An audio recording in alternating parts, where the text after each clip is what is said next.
ટૂંકા વિરામ બાદ ફરી વરસાદ શરૂ થયો છે। ટંકારાના ચોટાડા ગામે એક જ કલાકમાં 4 ઇંચ જેટલો વરસાદ પડ્યો છે। ગાજવીજ સાથેના વરસાદમાં ગામના મંદિર પાસે વીજળી પણ પડી હતી। સદનસીબે કોઈ જાનહાનિ નહોતી થઈ, પરંતુ વીજળીના જોરદાર કડાકાના કારણે ગ્રામજનોમાં ભયનો માહોલ છવાયેલો છે।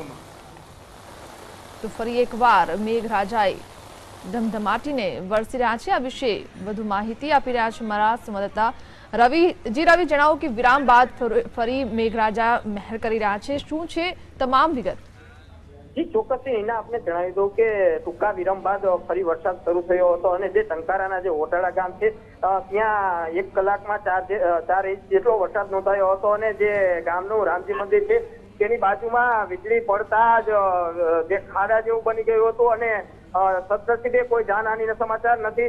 ત્યારે હાલ તો વરસાદે વિરામ લીધો છે, પરંતુ હજી પણ વરસાદ આવવાની શક્યતા વર્તાઈ રહી છે। જે 1 કલાકમાં 4 ઇંચ જેટલો વરસાદ પડ્યો છે, પાણી ભરાવાની સમસ્યા ઉભી થઈ છે કે શું?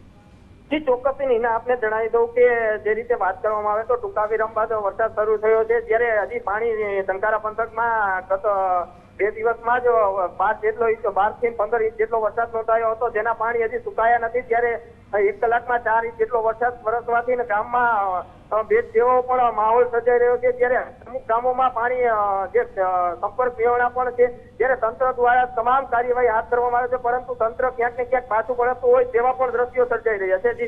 જી રવિ, જેમ તમે જણાવ્યું કે હાલમાં તો વિરામ લીધું છે, પરંતુ ફરી વરસાદ આવવાની શક્યતા છે, તંત્ર તરફથી કેવી તૈયારી છે?